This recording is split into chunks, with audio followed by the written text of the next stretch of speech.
Well, I know we will have more people joining our webinar today, but in the interest of everyone's time, I'm going to go ahead and get started. I am Pat Soldano. I'm president of Family Enterprise USA and Policy and Taxation Group. We're very pleased to have you join us for this webinar today. Family Enterprise USA is an organization founded in 2007 with the sole purpose of promoting family businesses and their job growth in America. We are very pleased to have our platinum sponsor with us today, and that is BNY Wealth Management, BNY Mellon Wealth Management, for an introductory webcast on family governance.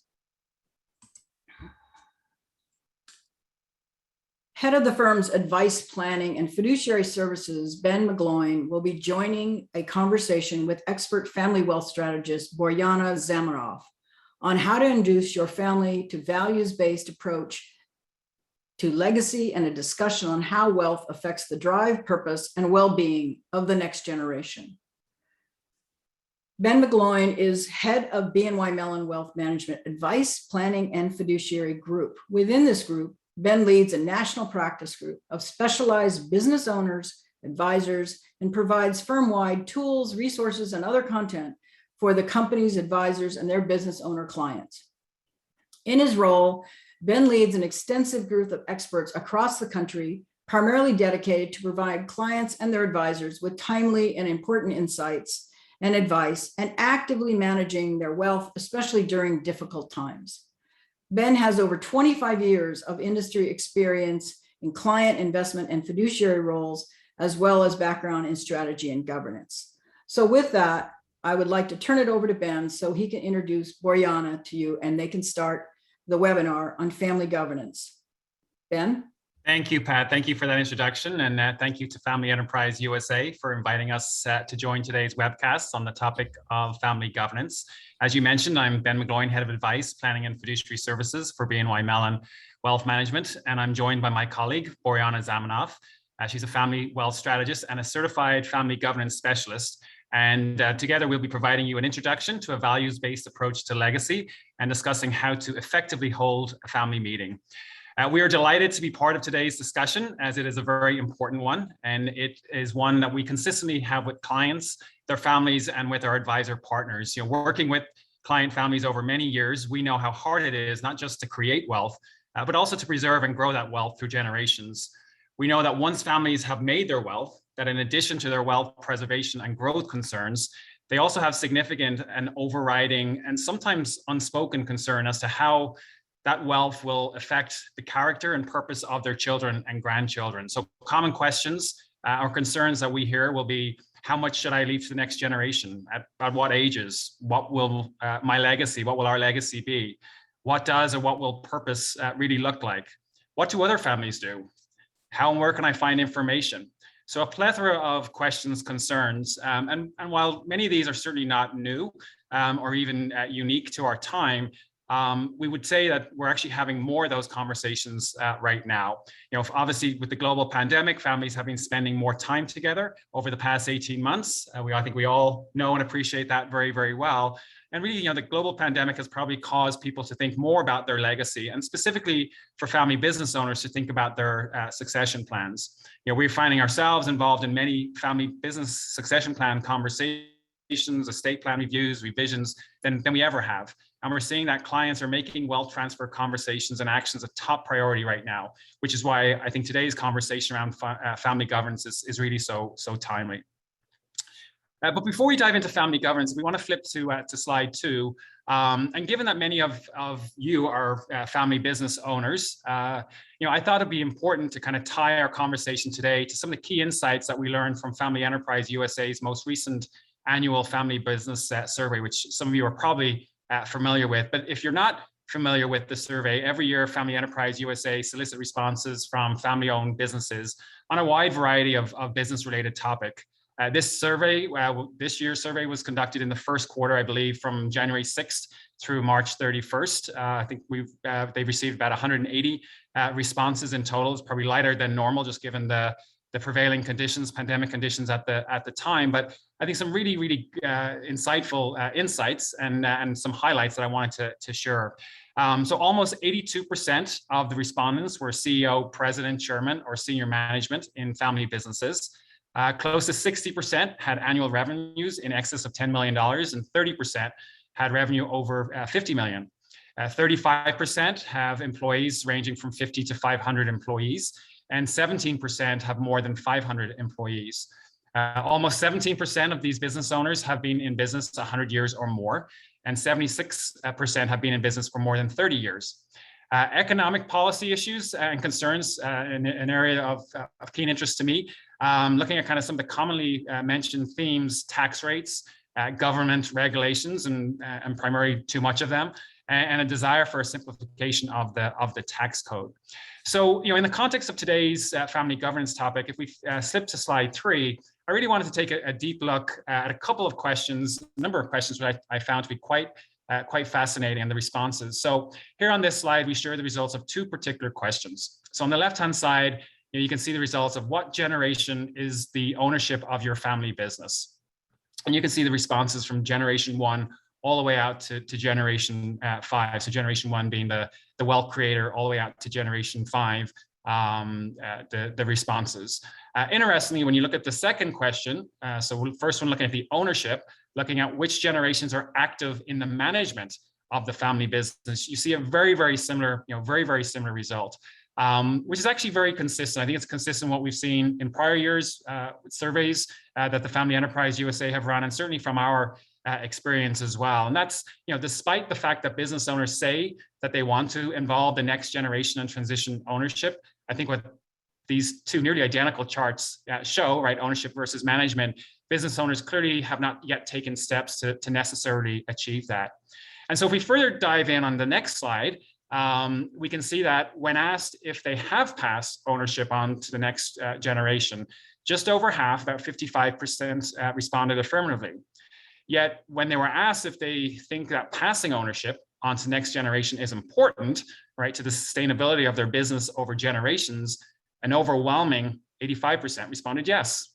So 55% say that they have, 85% responding that they understand the importance. And even more granularly, if you all the way on the right-hand side of the pie chart, when asked if they considered the family business to be a part of their children's legacy, close to 80% responded yes. So clearly there appears to be a disconnect here between what respondents say is important and how, and how they are acting. And again, I think these results are very consistent with our experiences and our engagement with family business owners.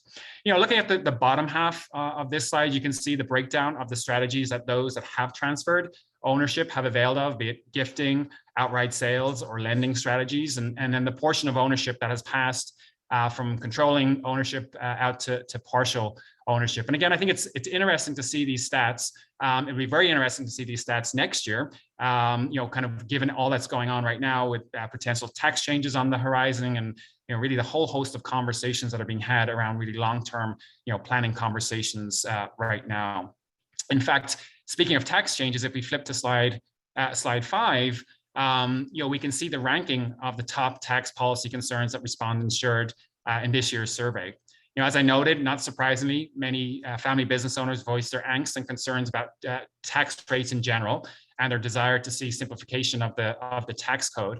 As you look at this chart, you can see that while income tax came out number 1 as the key tax policy concern for business owners, probably due to the fact that the majority of family businesses are paying higher rates than corporations if they operate as pass-through entities.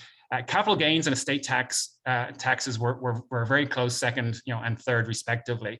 But again, you get a real full range of the policy concerns and anxiety that family business owners shared in the survey, and again, very consistent with what we're seeing in our community. And then, of course, this is very timely if we want to flip to the next slide, probably even more acute today, given the ongoing negotiations in Washington and the details that were shared yesterday from the House Ways and Means Committee regarding kind of current tax proposals, which we've highlighted here. It's important to note that these are still just proposals and that there likely will be changes over the coming days and weeks. But under the current proposal, which is going to be the gray bar there. So you see the orange being kind of current tax rates, what rates are today, the dark blue being what President Biden campaigned on, and some of the some of the details in his on the campaign trail to what is being actually proposed in this most recent tax legislation proposal. Again, if you kind of look here, you can kind of see, specifically for small business owners classified here with over 500,000 of income, they're going to see significant increases from their income tax rates increasing, the amount of income that's subject to tax rate increases, additional 3.8% surtax, and a loss of about 20% deduction. So, clearly, business owners, they have their anxiety has been well placed, given that they could be looking at a 48% income tax rate before considering even payroll tax and state and local taxes. So I guess it's no wonder why family business owners are concerned about future tax policy so greatly and really contemplating the future for their businesses and revisiting kind of succession and succession and transition plans. So with that really as a backdrop to kind of the current landscape, if we flip to slide 7, I really want to discuss kind of what history has taught us with regards to multi-generational wealth transfer and specifically the success of wealth retention in families. If you look at this chart, you see that the first generation, by definition, has 100% of what will be transitioned and transferred to the second generation. Studies show that by the end of the second generation, typically only 30% of the wealth has been retained. And unfortunately, by the end of the third generation, it's down to closer to a meager 10%, really confirming that old adage of from shirt sleeves to shirt sleeve in 3 generations. By the way, this is not just a US phenomenon. I know people tend to talk about the US and estate tax. We see this in countries that don't even have estate tax. In fact, in China, there's an expression, rice paddy to rice paddy in 3 generations. Mexico, first generation trader, second generation businessman, third generation beggar. So it really is a global phenomenon. It's something that we've seen, time and time again. This idea that by the end of the third generation, over 90% of wealth has been destroyed. And so this begs the question, why does this happen? And traditionally, we believe that there's been too much emphasis on preparing the money for the family and not necessarily enough emphasis on preparing the family for the money. And so if you look at slide 8 and we kind of look at where do wealth transfer efforts fall short and what causes the erosion of wealth, well, it's not the traditional investment decision-making that I think most people think, right? There's a general perception that the reason wealth dissipates is either due to investment risks, economy, financial markets. In one survey carried out by the Family Office Exchange, 63% of families that were asked where they believed wealth efforts fell short cited these items, again, investment risks, the economy, financial markets. However, when Williams and Presser, that's a frequently quoted study by 2 long-term family consultants, asked families that had actually experienced wealth destruction what the main cause was, 60% cited a lack of communication and trust, and a further 25% said it was due to unprepared heirs. So 85% cited lack of communication and trust and unprepared heirs, and only 3% due to the failures of financial planning, taxes, and investments. So even though this is an area that the majority of folks spend their time on, clearly there's a disconnect between the perception and the reality of what we see and what we experience. And so really as the backdrop, I wanted to hand the presentation over to Boriana, who's really going to introduce the topic of family governance and how it can address really some of these critical shortfalls. So Boriana, over to you. Thank you, Ben. It will be interesting to see how these numbers and the shirt sleeve to shirt sleeve paradigm that has prevailed across cultures and wealthy families may change in the next 10, 25 years. So what do we mean when we talk about family governance? One way to think about this is follows. Your estate will be governed with or without your input, and by your heirs with or without knowledge to responsibly govern. A wealth and business succession plan frees you to enjoy what you have and prepares the heirs to make informed decisions. By layering in a process of family governance, you promote access to knowledge inside the family, build family trust, have multiple conversations about intent, about purpose, values, and empower the next generations to make decisions, to resolve conflict, and to be good stewards of the family businesses and wealth. Based on my work with both clients and their advisors, I think we're moving away from a wealth planning culture of complete secrecy and often dependence and sometimes ignorance by the young generations, and into creating ways for the family to organize itself around a shared process, mindset, and values. Family governance is based on these three interconnected areas: preserving the family, the legacy, and wealth. As Ben mentioned earlier, almost 2 years into a global pandemic, I think more of us have spent more time with our respective families, revised or revisited our estate and legacy plans, and have thought about legislative landscape and the evolving tax legislations. I have had impactful meetings with clients who couldn't be in the same room and even in the same state as their children for a long time, but use this unusual time to reflect and create opportunity for a path towards some type of conscious family governance. There isn't a one size fits all, as the Chinese proverb on the prior slide suggested, and governing a family should be approached in a highly individualized manner and should be approached gently. What can a process of family governance look like? At BNY Mellon, we have developed a 5-step process which helps get over the hurdle of how do we begin. And it is enjoyable and hopefully informative for family members. The first 3 steps we typically lead, of course, together with the family. And we work with the family on creating the environment for the 4th step. And in the 5th and final step, we like the family to take this process going forward on their own. Some of the tools we use in steps 2 and 3 are really interesting and have been developed by experts in this field. We use a communication test that establishes not only the unique communication styles of the individual family members, but also how these communication styles may lend themselves to collaboration and conversely to tension and conflict.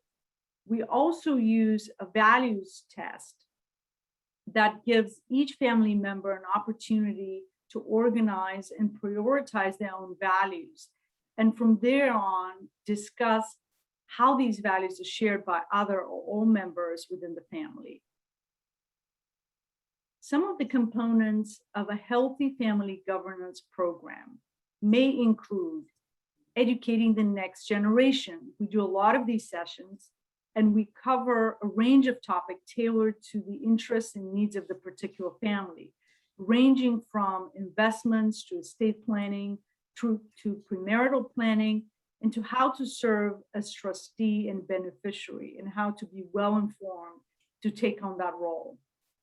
We talk about and focus on creating a system of communication, whether that's around an annual meeting or meetings or regular family-wide emails that foster greater transparency and shared experience. We spend time articulating and documenting a family mission. A lot of research that is focused on what successful families excel at reveals that families that unite behind a shared meaning or even a saying have better cohesion in decision-making over the long run. Working on a joint endeavor that's particular and important to that family is also a really meaningful step in a family governance program. That can be a family foundation, advising for distributions of the proceeds of a donor advice fund. I find that having a serious and thoughtful conversation or series of conversations about the succession plan for a business in which only the matriarch or patriarch are involved is also a great family project, so to speak, since I can't tell you how many spouses or children have been left with buyout provisions or management teams they're not familiar with. or not particularly friendly with. What are some of the reasons to have a family meeting? Let me share a couple of examples of why clients have come to us for help in organizing an initial family meeting. We had a family in which a matriarch who had created the wealth wanted her grandchildren, then ages 16 and 19, to learn about budgets, investments, and real estate. This matriarch, who was extremely successful, wanted to create really early sophisticated business women in her granddaughters. And it was important for her to start the process and to continue to evolve from there. In another situation, we had a family with a modestly funded family foundation that, as a result of a liquidity event, was going to become a much larger and substantial philanthropic entity. That foundation was going to, and then ended up having over $100 million. The family met several times to discuss desire to be involved in general with the family foundation going forward, amongst Gen 3 and 4 even, and board succession and future training for board members of the family foundation that involve both family and non-family members. In another situation, a mother and a son in a very successful family had a lack of alignment about what constituted reasonable spending and a general disagreement about the purpose and stewardship of the family wealth that led to a series of meetings. And I'm pleased to say that they're now in a much different place than when they were when we started. Finally, a family that had a second generation manufacturing business met together several times in order to discuss and ultimately agree to bring a professional CEO and transfer an interest in the family business to compensate that CEO in order to grow its revenue and eventually sell the business to an acquirer. Now let's talk about the family meeting itself and what are some of the considerations we deploy whenever we organize or help facilitate a family meeting. We think about the people, right? Who is attending? What are they motivated by? What do they need? What may cause them to speak up or shut down? The purpose, why are we all here? As in why we're really here, are there any specific goals we're trying to accomplish, but also is there a secondary meaning or goal the family is trying to advance? I once facilitated a client meeting in which the explicit purpose was to review a system of irrevocable trust that had been created for children and grandchildren. But a secondary purpose was the communication that the money was to be kept in the bloodline. And the parents wanted their sons and daughters-in-law to know that. Content versus design, just a minute here, because we spend so much of our time thinking about the content, but at least some consideration has to be given to design if we're to host a successful meeting. When I am approaching a new family meeting, I think about what is everyone's learning style. There are people who are visual learners, verbal, logical, social learners. I think about the details about space, time, comfort, energy in the meeting. Much trickier, right, to keep people engaged if we're having virtual meetings. A lot easier to get them on video at the same time, but much harder to keep people away from giving some of their attention to their phones and emails and not to the meeting itself. How do we prepare the participants and how do we set expectations? If possible, we have a pre-meeting or pre-call with the key participants. At best, family meetings combine some learning, good dialogue, possibly inspiration, and a call to action as the participants return to their life. Now that we have examined the role and importance of family governance and family meetings, it's essential to remember that they fit within the bigger picture of a family's overall wealth preservation and growth. where continuously we work with and on behalf of our clients on the interplay of the 5 important areas that encompass active wealth. That includes managing investments, having a spending plan, managing costs and taxes, strategically borrowing and protecting the wealth from lawsuits, creditors, and other detractors. We work on all of these 5 areas continuously with all of our clients. And family governance naturally fits in what I call my area, since I'm often the lawyer on the team, in the protect bucket here, in the protect area.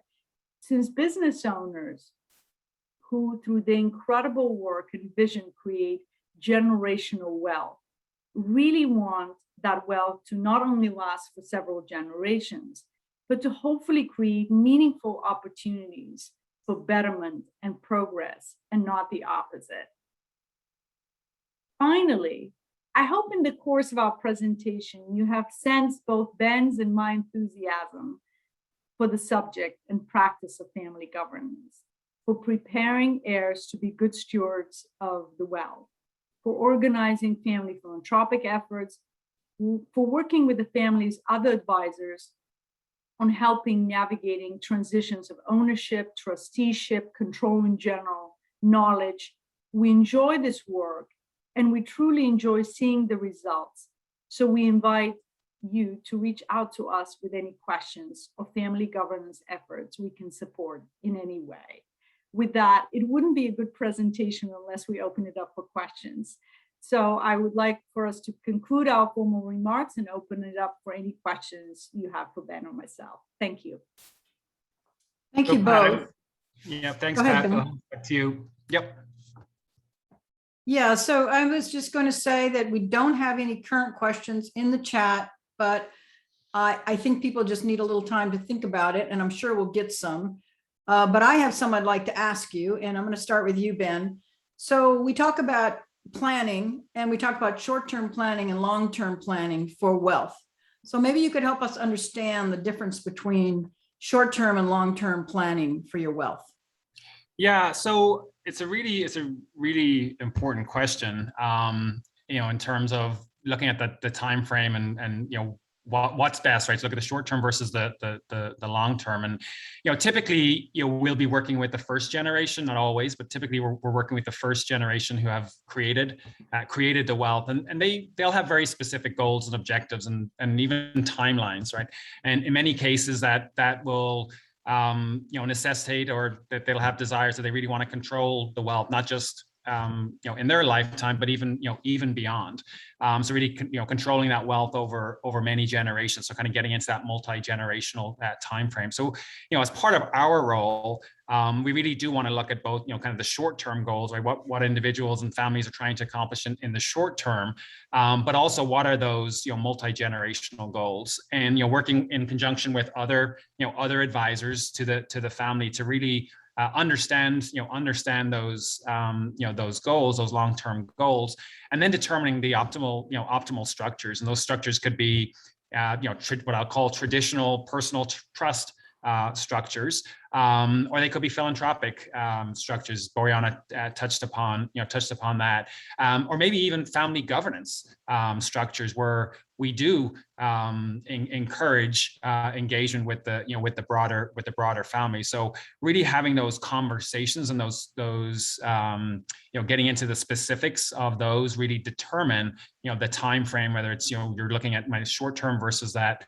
that longer term, but really tying it all back, particularly from a multi-generational perspective, tying it back to really what those goals and objectives are, and kind of backing into the solutions with the clients and their advisors. Well, thank you. And I've been advised, and I now see we have at least 2 questions in the chat. So I'm going to ask those.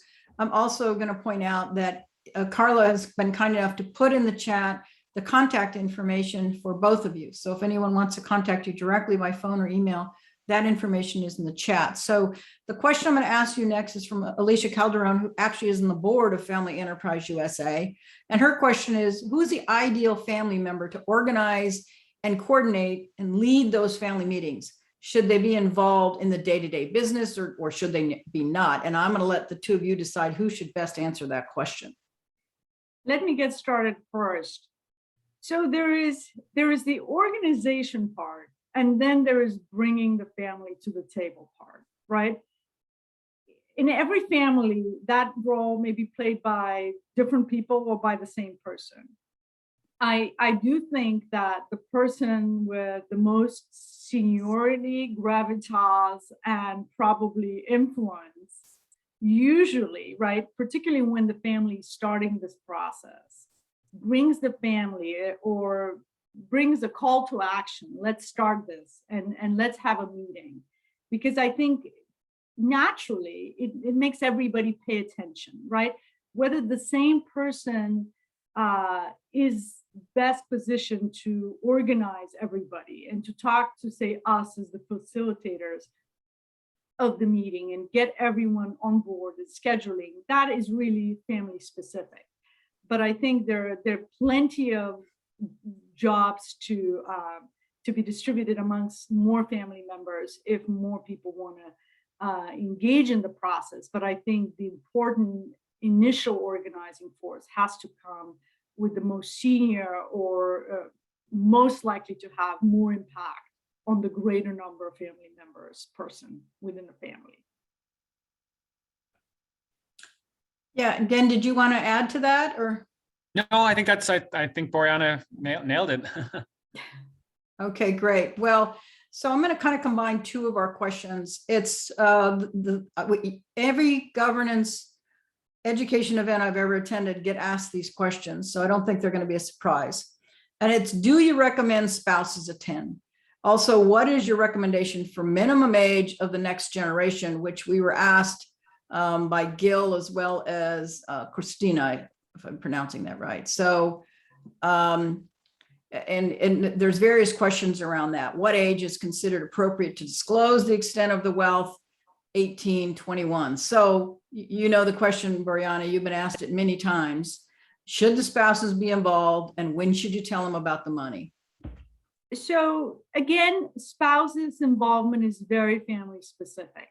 We have families in which truly, if there are multiple siblings and still alive parents, they have these completely separate family governance meetings that are focused on family wealth. We have a family that has a joint enterprise, multiple trusts. They use us as their wealth manager, and they meet together as a group with us and without us, but never with spouses, even though they're truly open in a different way with their spouses outside of those meetings, right? But the decision is made individually about how much information is transferred to the spouses. Conversely, there are other family groups in which spouses' involvement is welcomed. And truly, those are families in which that conversation as process has been introduced early on. And now that newer family members are added through marriage or children are being born, those newer family members are included and invited in an appropriate way. In terms of age for minimum for participation, I think kids are extraordinarily interested in some cases and extraordinarily not in others. Generally speaking, the youngest family members, which we have invited to participate based on their parents' or grandparents' suggestions, have been in the age range of 15 or 16, and that is a good place to start. Ben, what is your point of view? Yeah, no, I would echo all of that. I don't think there's any one family homogenous. I think every family is is different, and you really got to kind of work through that. So I think exactly as you've outlined, I think particularly as it relates to kind of the younger kids, we know there's kind of no shortcuts, right, in terms of getting them prepared for to become good stewards of wealth.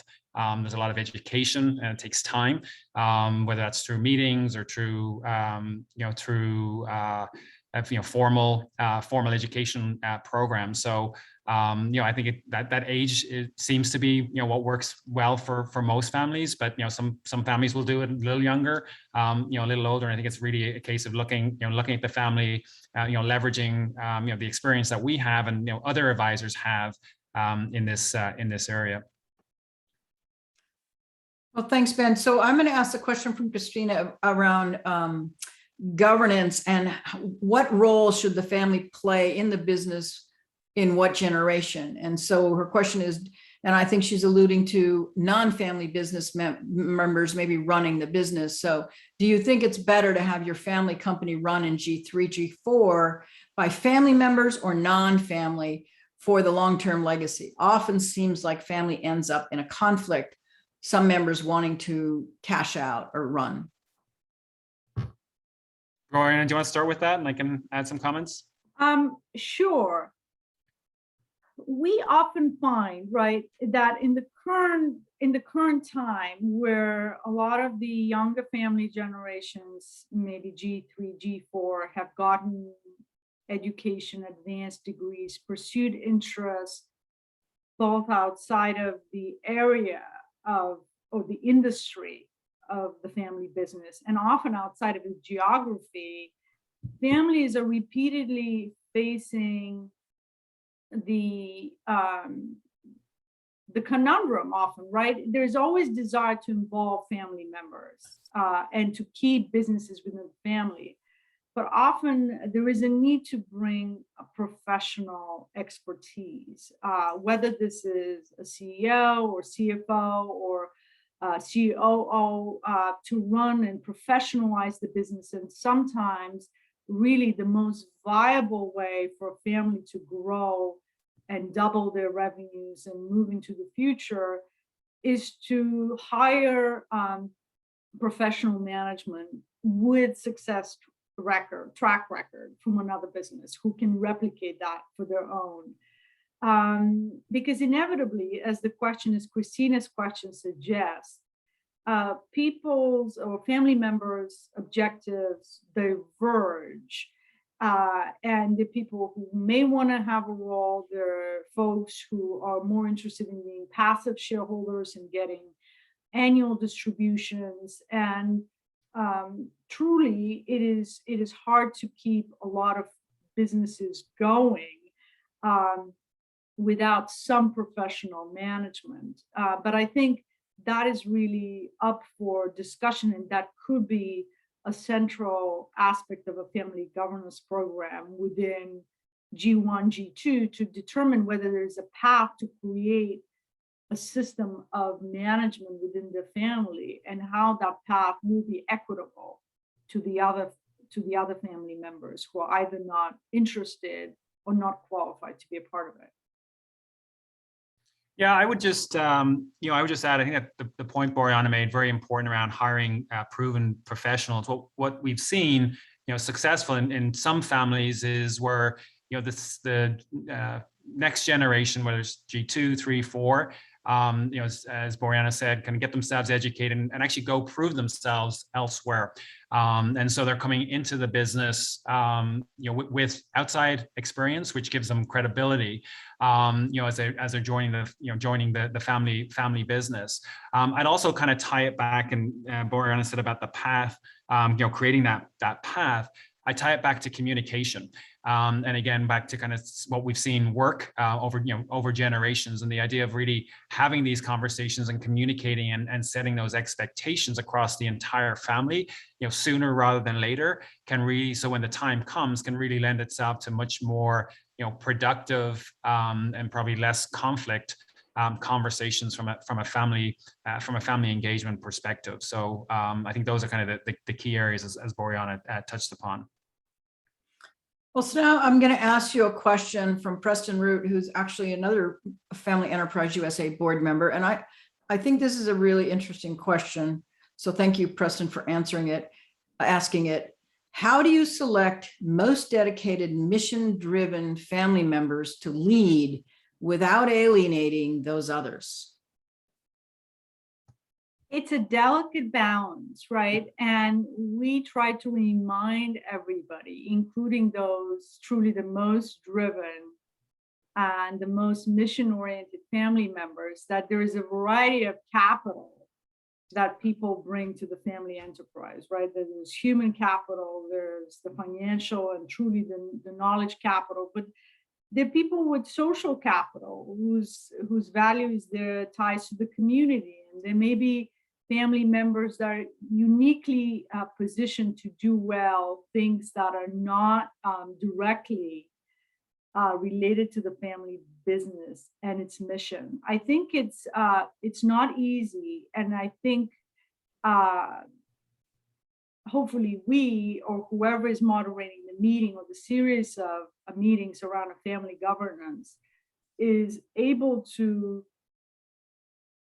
really invite and encourage everyone to contribute in a meaningful way in order for them to be heard and to unite again around a common mission, while truly to admit to themselves and maybe to others that those most dedicated, mission-driven family members should take charge. But I think it's important to build consensus. It's important for people to find ways to bond and often relax and do family-related activities. As silly as it may sound, we have done various treasure hunts sometimes on families' ranches or other exercises. Some of the value-driven and communication-driven work is intended to break down these barriers and to get everyone to share both about how they communicate, whether they're the type of leader, right? Everybody can be a leader in certain contexts, but there are people who are very reserved and speak and contribute infrequently, but to invite them to do so when they're open to it. And I think some of the tools that we use that have been truly developed by experts within the industry break some of these barriers and hopefully invite the members who are less driven to contribute in order not to alienate them and to really give opportunity for those best suited to lead. Good answer. Ben, did you have anything to add to that? No, I think Boriana, once again, very, very comprehensive. I think, kind of tying it all back to, some of the comments we made, right? Some of the exercises and the practices become, really, really important. The idea that, making sure everybody understands that everybody has strengths or everybody has weaknesses, but everybody has strengths and everybody's bringing something to the table and really helping facilitate the awareness of that, but then the communication around that, whether that's communication style, communication tone, and what the conversations are about, really, really important. And again, the earlier folks can have that with their family, the better success we see over time. So Ben, this question is for you, because I think there's probably people, and there are some other questions in the chat. I will get to those. There are probably some people on the call that would like to ask this, but haven't, and that is, at what level of wealth can a family really take advantage of BNY Mellon's governance processes and systems and services that you can offer? Sure. Yeah. We typically make these services available to families that have a relationship with us of $10 million or more. We're always happy to chat more about this, and I would just encourage anybody who wants to know more. I know we've put our contact information to reach out to us, but typically it's going to be $10 million of assets more. As you start to get into obviously larger relationships, more complicated, sophisticated, particularly from an estate planning conversations. That engagement, the scope of that engagement will take various forms. But happy to talk specifically to folks one-on-one around that. And this gives me an opportunity to tell everyone that, as you're aware, this call is being recorded. This presentation will be distributed. We will also include the slides, and it will have their contact information as well. So for all of those that are on the call, as well as people that weren't able to join the call. So I'm going to ask a question from Gil. And that question is, are there situations or experiences that you can share when the family has invited estate planning attorneys, CPAs, insurance experts, et cetera, to the family meeting? Plenty of situations. Of course, sometimes the family has a very practical a question here, right? Do we need all of these people? Because all of them are charged by the hour. But other than that, putting that consideration aside, in which sometimes people have to hear the answer to that, there are plenty of situations that lend themselves for including the larger team, particularly when the family is talking about maybe solutions around paying estate tax in the future, right? And strategies around what is sort of the plan when mom or dad passes away and our biggest asset is the family business. We do not intend to sell prior to their demise. And there is a role in that answer of maybe life insurance. There is a role for the estate planning lawyer to play. And certainly I anticipate plenty of family meetings between now and the end of the year as some of these questions become more pertinent for everybody with substantial wealth, will involve more of the family's team members to resolve some of these questions. So Ben, this question is for you. It's from me because I don't see any more questions right now in the chat, but somebody tell me if I missed things. We've talked about this already, but I think we can elaborate maybe a little more, and Boriana can maybe elaborate as well. How do you plan for next generations of wealth and plan those next generation leaders in the family or in the family business? Obviously, you talked about education earlier. That's very important. But maybe you can give us, if possible, more specific tools, and especially tools that BNY Mellon Wealth Management could offer family businesses or family offices that are trying to do just that. Sure.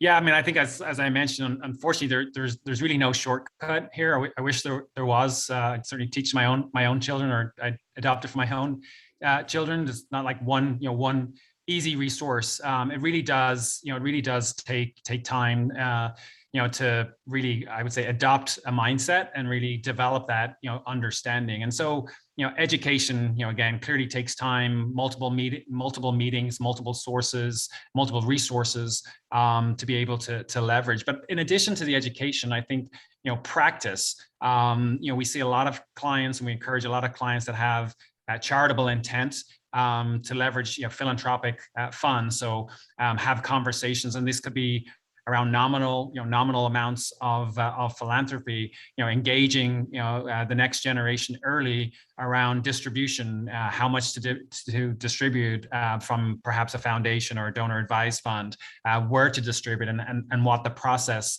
is around that. That can create a lot of good engagements and good education for the next generation. On the investing side, not atypical for clients to create small investable asset accounts, right? So again, to teach them the next generation of how to invest, really kind of giving them an understanding around markets and solutions, capabilities within the investment markets can be a really good way to learn. I think you can learn no better way from investment market than actually putting real money to work. And again, that can be done in relatively small amounts.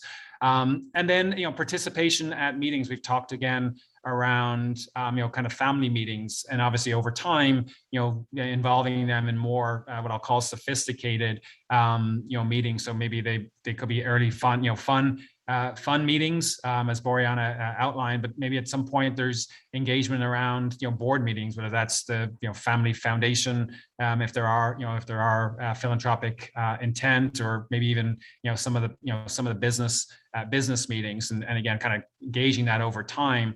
But it does take time, right? In some of these situations, it takes, multiple years. It also takes, willingness. We talk about, the willing and able. So really, encouraging and the education, some of that foundational education to really help that next generation understand, right, the importance of it. And then I would say just the consistency and the dedication from all members, of the family to really to engage around those, engage around those practices, doing it on a repeatable basis, perhaps, tying it to holiday meetings or holiday gatherings. We see a lot of clients do that and kind of incorporating that, whether it's around Thanksgiving or some of the other holidays when families are together. But again, doing that repeatedly over multiple years, and kind of using these various tools and techniques. Boriana, I don't know if you've anything you wanted to add to that. The only thing to mention is that there's so many resources for families who want to get the next generations prepared in some way, even starting, very young, say at 18.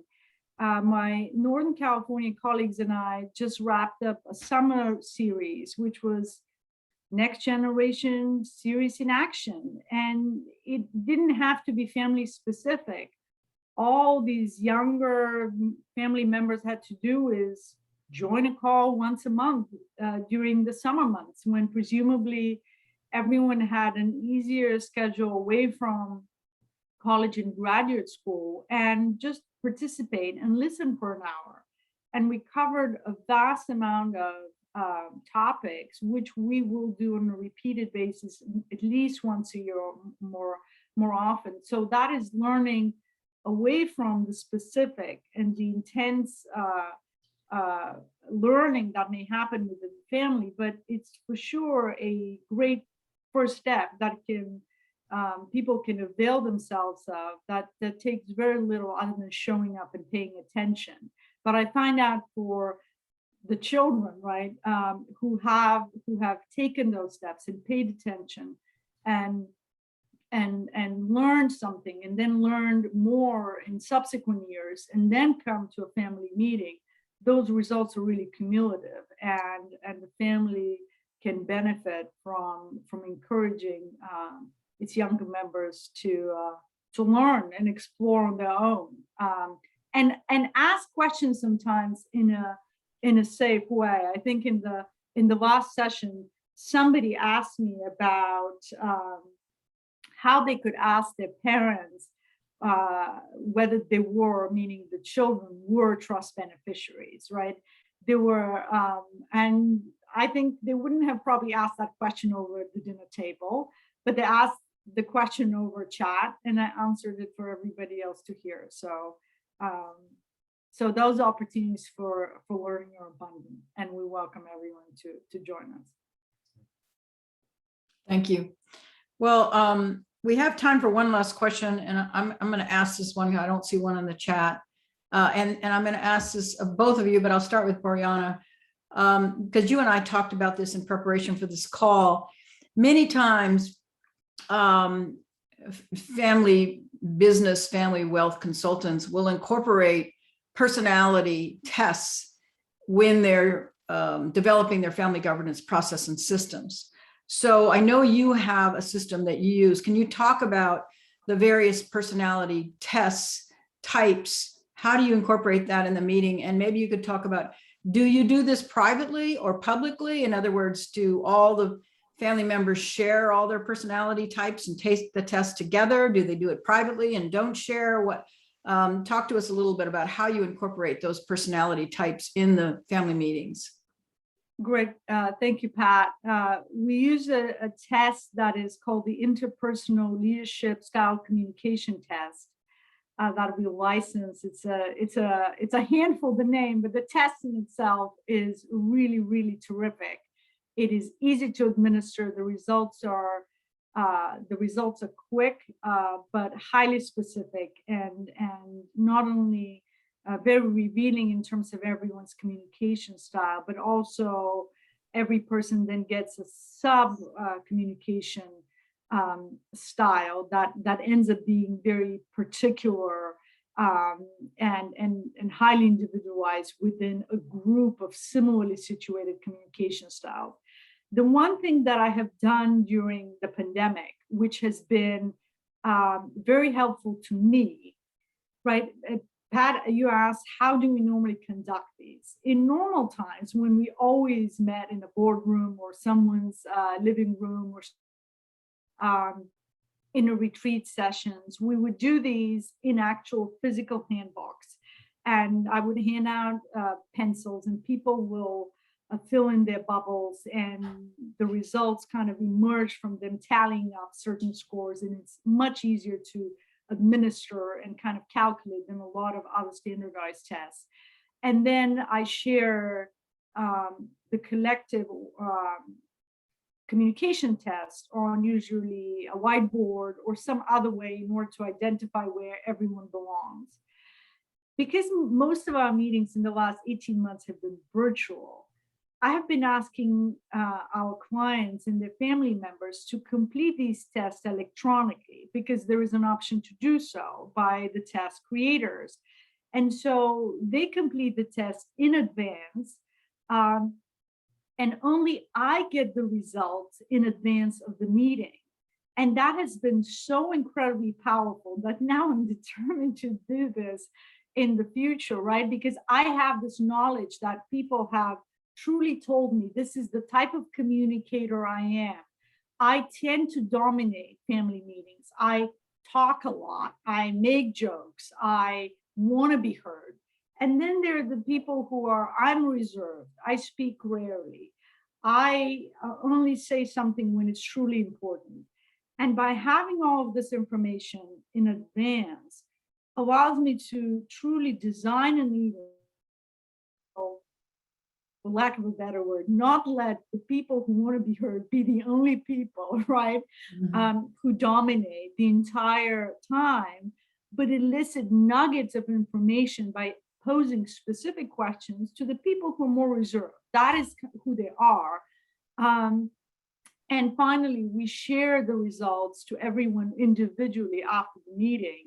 And typically, right, sometime in the meeting, I will have, there's a virtual representation of my whiteboard, and people will invariably chuckle because they recognize how their communication styles are different, because they really, everyone sort of recognizes themselves and says, aha, I always thought my mother and I tend to argue, but I didn't really understand that we were so similar that both of us tried to direct, like, the how these conversations go, and that's why we tend to butt heads. So that's a great tool, and doing it in advance has been really helpful to me as a facilitator. We are at the end of our hour, and Ben, I would just ask if you have any closing remarks you'd like to make. No, I just thank everybody for attending today's call. Thanks for the great questions. It was a great interactive session, which we always like to have. We don't like it just to be going through slides. So great engagement. Just encourage you, if there are specific follow-up questions, to please feel free to reach out to myself or Boriana directly. If not, certainly to go through Pat and the folks at Family Enterprise USA. I'll finish where I started. We are very appreciative of our engagement and our relationship with Family Enterprise USA. Great insights that we're able to share for our family respective and collective family business owners. So Pat, really appreciate you inviting us, and hopefully this was instructive for everybody on the call. Well, I want to thank both you, Ben and Boriana. I think it was a very good interactive webinar call. Really appreciate everybody joining us. I really appreciate BNY Mellon Wealth Management as our platinum sponsor. You've been an amazing, amazing partner. The information for Boriana and Ben is in the chat. Also, really encourage anyone that wants us to continue to support family businesses in America to please support us That information is in the chat as well as on our website. So I'm going to close the webinar, and once again, appreciate everybody for all of your support and for joining us today. Take care.